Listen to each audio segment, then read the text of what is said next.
Good morning, Ed Sinkora, Toolroom Solutions here. One of the many things we offer are all the major electronics for the pre-Fanuc Walter machines, plus various rebuilds and upgrades for those machines. But perhaps the most exciting thing we offer now is an upgrade to the Walter Power machine to run numroto software.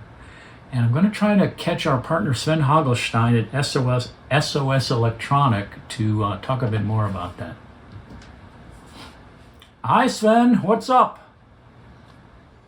Hi Ed, thanks for calling.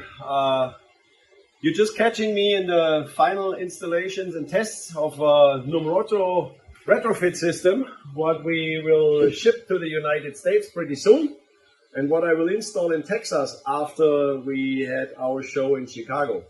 So that's the way we prepare everything. We have a nice test stand where we get our motors and touch probes, control everything on. Everything is wired, everything is finished, and we can install it, we can test it, and we are sure we are not getting any bad surprises on site when we install the system. I'm sorry I can't bring a whole machine to the show, but I'm happy to join you for a couple days. And when I'm finished here, I'm heading over to Chicago and I see you there.